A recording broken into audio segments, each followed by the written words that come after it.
All right. So we're going to be looking at the major European conflict known as the Great War. Although Woodrow Wilson would later on to call this would call it the war to end all wars. Clearly, he was wrong because a mere 3 decades later there was another world war. But we call it the First World War. And so Europeans obviously don't know that there's going to be another war after this, but they were very, very confident that they were finally going to settle all their differences, right? But we're going to be looking at the origins of how Europe goes to war in 1914. So there's a lot of long-term factors that are going to create an environment in which this war is going to become possible. Please note that each of these things by themselves does not mean that war was going to be inevitable. However, if you think about war kind of being a big giant bonfire, you have different stages in which you have to kind of go through in order to get a bonfire, right? You have to gather the sticks, you have to stack them up, you have to have a fuel source, you have to have a spark, right? And so these are all kind of long-term causes that are going to eventually lead to this bonfire kind of being lit. One of the biggest long-term causes is imperialism, which we just kind of talked about and finished up in the last module. So when Europe really starts to scramble for all these colonies, it raises the potential for them to get into these conflicts over territory. And rivalries are going to develop as pretty much every single country is going to want to grab up as much territory as it possibly can. They're going to fight over this. And you're going to have these rivalries that are going to take place. And the British Army and the French Army are going to be, coming into conflict with each other. And then they're going to be, you're going to have these rivalries. You also have the development of militarism and these industrial rivalries. Britain and Germany get into a domestic arms race to build new warships called dreadnoughts, which, if you are a Star Wars fan, that's what they call their big ships, the dreadnoughts. They took it from this time period ships. And you can see an image of a dreadnought here. It's a battleship, essentially, but it's the latest in naval technology. So Britain jumps out ahead by building several of these dreadnoughts. Then Germany says, oh no, we're going to try and catch up, and they build a bunch of their own. Every time one of the countries puts out a new dreadnought, the other country does as well. And so you end up with these huge navies, huge militaries, and they're competing with each other to stockpile equipment. And, once you have that much equipment, it kind of makes sense to, use it. And that's what people realize is like, hey, we shouldn't build up all this if we're not going to actually use it. So another long-term factor was the alliance system. It kind of had developed in the wake of the Franco-Prussian War. Remember in 1870 and 1871, France and Germany go to war. Germany beats France. And immediately this sets up a very long-lasting, conflict between these two countries. So both of them are looking to make friends in order to connect themselves, right? And within Europe, people are going to start kind of picking sides. Germany does, what they do is it reaches out in 1882, forms what's known as the Triple Alliance. And it makes an agreement with Austria and Italy that if any of these three countries, Germany, Austria, or Italy, get attacked, the other two countries are going to come to their aid and help defend them. And so in this way, Germany's trying to build this strong military alliance to prevent France from attacking them. Or if France does attack them and try and get some of the land back, that Germany will at least have some friends that are going to come and help out in this war. So Germany sets up the Triple Alliance. France looks at the rest of Europe and says, hey, I need some friends too. And so they're able to make friends with Russia because Otto von Bismarck's victory in the Franco-Prussian War kind of had set this up because the German Empire, the Kaiser of Germany, he decides to kind of get rid of Otto von Bismarck and replace him with somebody younger. And, when he does this, Bismarck is kind of like, well, I'm the one in charge of all this, and I don't think this is a good idea. And he had developed a really good relationship with Russia. So when they kick Bismarck out, Russia's like, oh yeah, I'm not on board with that. And so France is able to convince Russia, like, oh, Germany's going in the wrong direction. Look, they got rid of Bismarck. That was your buddy. Look, they are not even following his directions anymore. You should join our side. And so they're able to convince Russia to join them. Then France starts to lobby Britain to join. And so by 1907, France convinces Britain to give up its policy of, not making diplomatic friendships within Europe. And they decide to join in with France and Russia on what's known as the Triple Entente. Yeah, I don't know why they let the French name it, but I guess it's because they were the ones asking for help. But you have the Triple Alliance and the Triple Entente. It's a little bit less formal than the actual Triple Alliance, but it still has the idea that if any of these countries are attacked, the other two will step in to defend it. And it kind of does guarantee this sort of mutual defense, I guess, is kind of what you would say. And so, if Austria or Germany or Italy gets into a conflict with Russia, France, or the United Kingdom, that's basically going to have the potential to bring everybody into power. Now, the problem with that is that at that point, those 6 countries own about, 60% of the world or more. So clearly that's not going to be a good idea. In Africa, you have British colonies and German colonies and French colonies, and South America, you have French and German colonies. So they'll end up fighting there. In Asia, you have French and British and German colonies and all of these things. So clearly this is not going to be very good, and it's going to make it very dangerous. The last major long-term factor was nationalism. It's pretty problematic. We look at southeastern Europe. We have to go back a little bit to see what's happening in the late 1800s, which was you had the Ottoman Empire and the slow process of collapsing. Now, does anybody remember what the Ottoman Empire kind of was?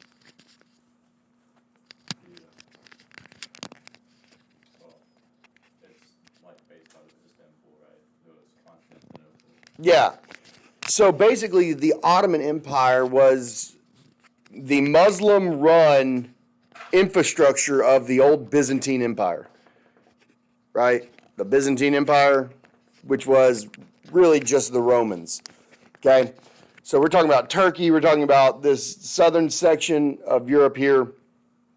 And so in the 1800s, European parts of the Ottoman Empire had slowly been breaking off. And we mentioned, a while back, the Berlin Conference of 1878, and they had this big meeting to decide, what are we going to do with all this European territory that's broken away from the Ottomans? And they decide, like Romania and Serbia, they should become independent and become their own countries, but places like Bosnia and Herzegovina would be given to Austria. And this is obviously going to start some conflict in southeastern Europe because the Bosnians, ethnically speaking, are Serbs. They're not, they're Slavs, they're Slavic. And so they're going to have a lot more in common with Serbia than they do with Austria, the Bosnians. And so Austria is basically ruled by Germans. And so this kind of nationalism is going to create a conflict between Serbia and Austria about who should be in control of Bosnia. So the two people are Austria and Serbia. They look at Bosnia. The treaty or the Conference of Berlin had given Bosnia to Austria. Serbia says, no, those people are really more Serbians than they are Austrians. They should come with us. They're going to fight about it. Serbia signs a separate alliance with Russia. And so Russia is, ethnically speaking Slavic people as well. They kind of feel this sense of kinship with Serbia. And now we have something set up here where Austria and Serbia are in conflict over a certain piece of land. And Serbia is aligned with Russia, and Austria is aligned with Germany. So if Austria and Serbia go to war over Bosnia, that could be just one more thing that could bring everybody into a world war. And actually, that's pretty much what's going to happen. It is going to be this conflict over Bosnia between the Serbs and the Austrians that are going to really get out of control in terms of starting this war. Bosnia-Herzegovina is here. They put it into one country. So you've got Serbia here. They gave Romania and Bulgaria and these countries, they gave them their own independence. Then Serbia goes, no, actually, Bosnia is part of us. And so, then you have Austria-Hungary, and then the German Empire, Prussia is kind of in control of all this stuff. German leaders are. At this point, is Serbia officially, Bosnia belonging to anyone, or is it like? Yeah, it was part of the Austrian Empire. Yeah, so anything in orange here is land belonging to the Austrians, which is really controlled by German people, Germans, for the most part. So what actually starts the war? Well, it's really going to come about in the summer of 1914, and you're going to have this diplomatic crisis known as the July Crisis. So what ends up happening is this. You have the assassination of the Austrian Archduke Franz Ferdinand by a Bosnian nationalist called Gavrilo Princip on June 28th of 1914. It's really kind of a sad story, but it's also kind of funny in retrospect. I mean, it's not funny that he gets assassinated, but it's kind of a comedy of errors if you really think about it. And like this Princip dude, wow, what an idiot. What a terrible assassin. Like if you think about a bad assassin movie where the assassin sucks, but he somehow is effective at doing his job. Like, have y'all ever seen that HBO show Barry?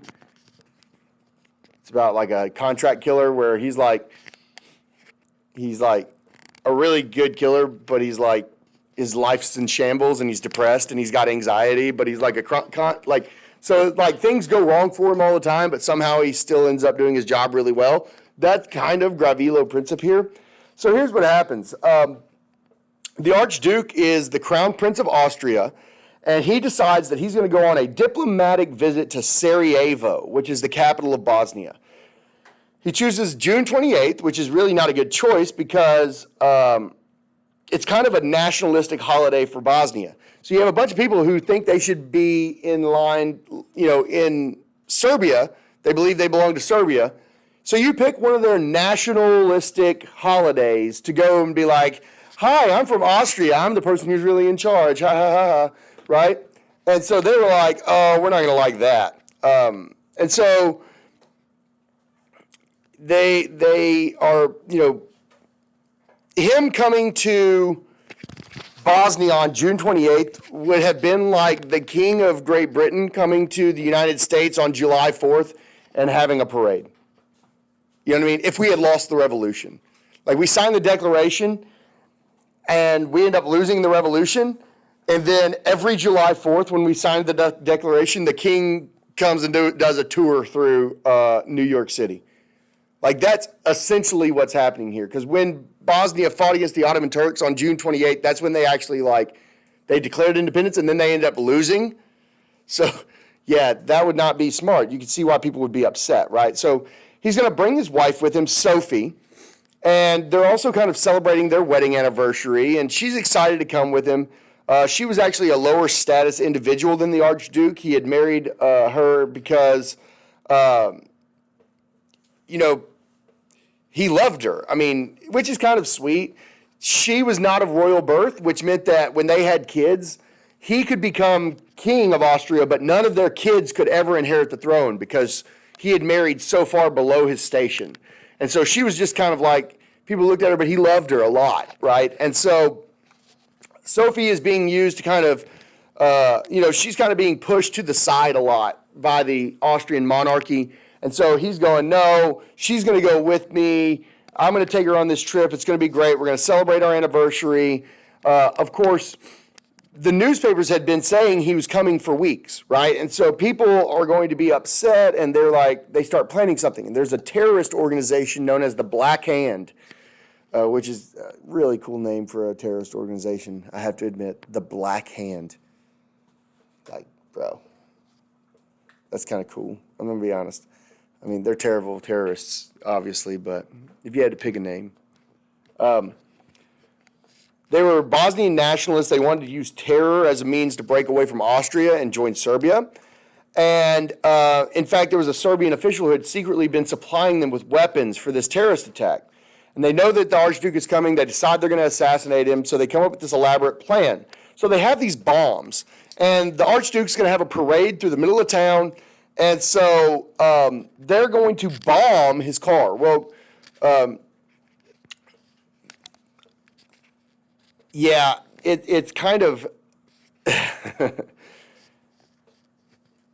the guy steps out to throw this bomb, right?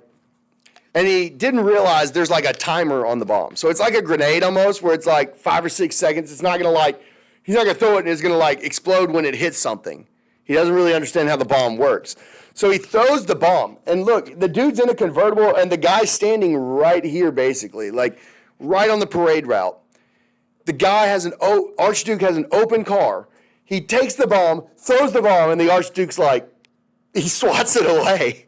He literally, he blocks his shot, bro. He's like, what the heck? And he hits it like that, and it goes behind his car, and he's like, boom, right? And so the Black Hand has failed once. Now, they had considered the fact that they had hired a bunch of idiots to kind of do this.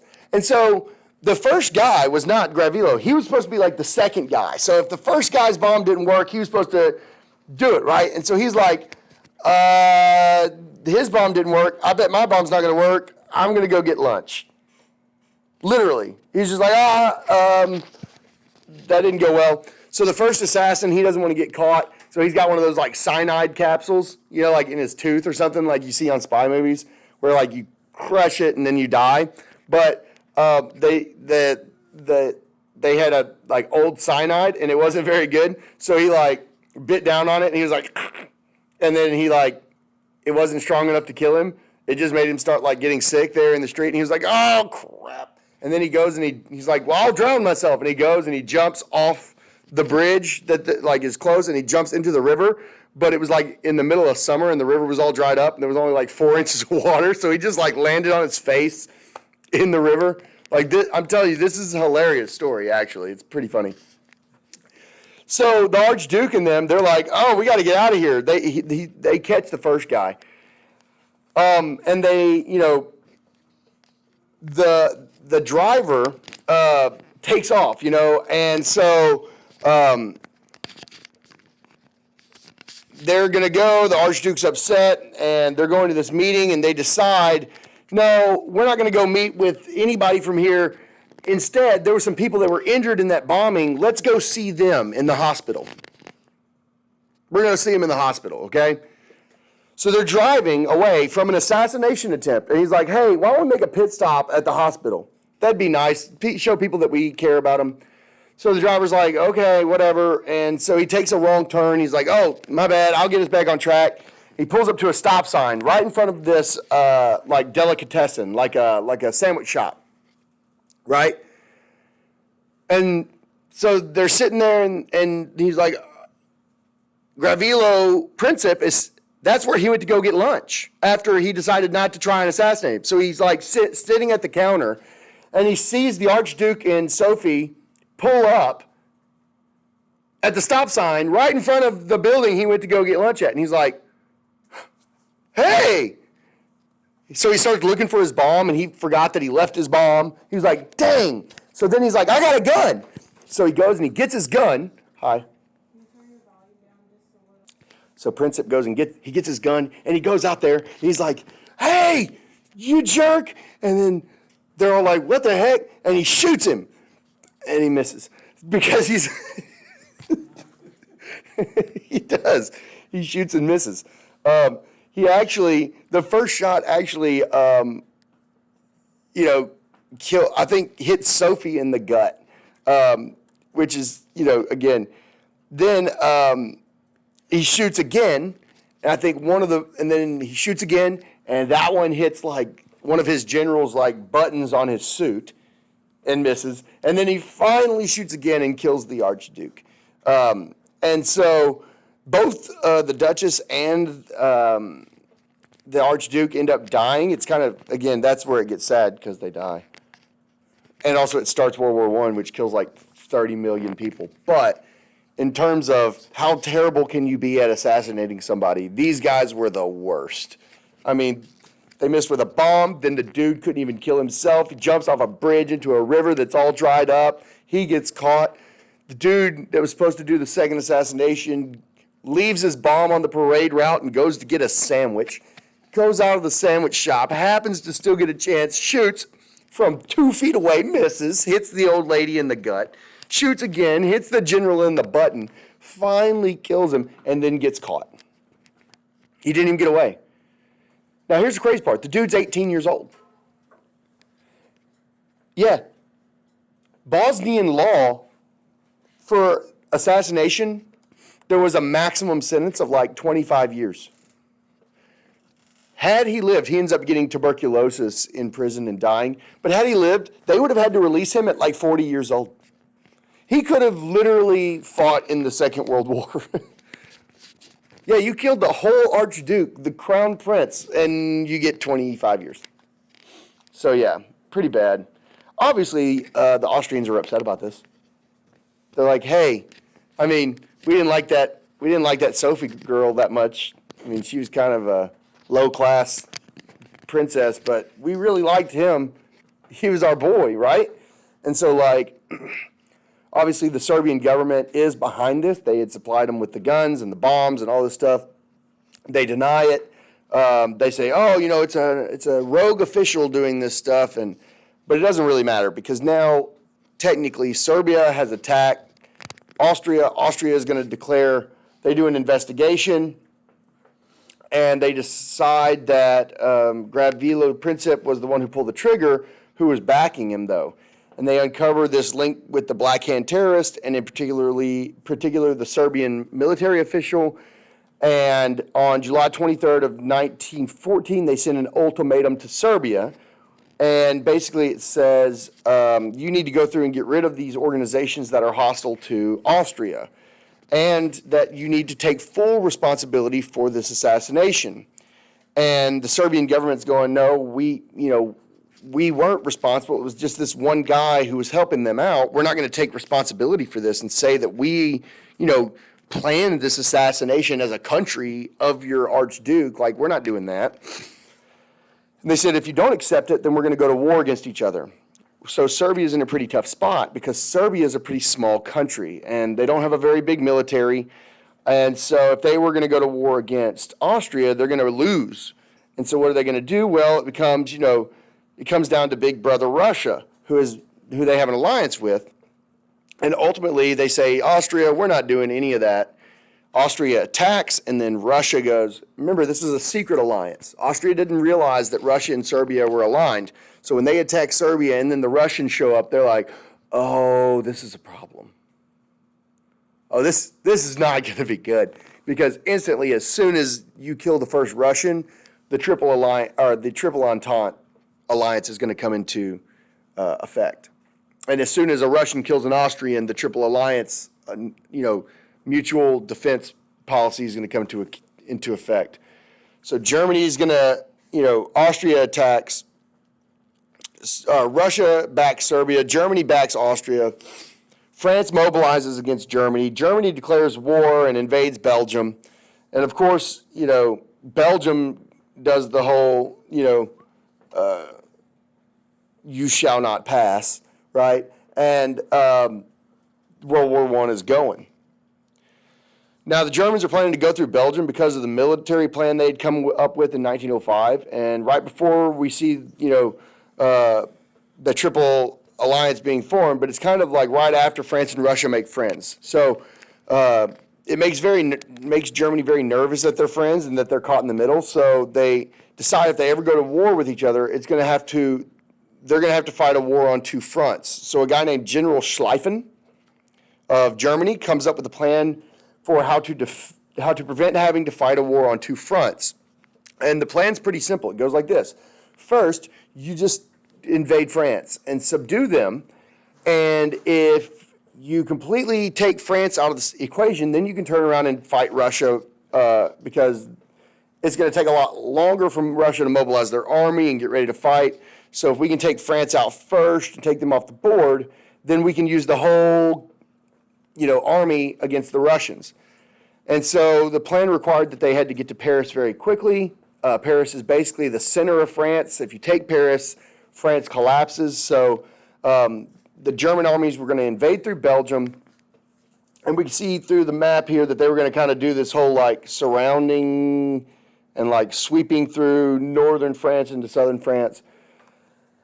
And of course, this plan, it's not a half bad plan actually in terms of taking France. The problem is that it requires Germany to go through Belgium. Belgium is a neutral country. Not only that, but Belgium had a separate treaty with Britain where Britain guarantees Belgium that they can be neutral. And so basically Britain's going to be willing to fight anybody who tries to go through Belgium. And when they invade in 1914, Britain sends an ultimatum to Germany that says, hey, you can go invade France all you want, but if you go through Belgium to do it, we're declaring war.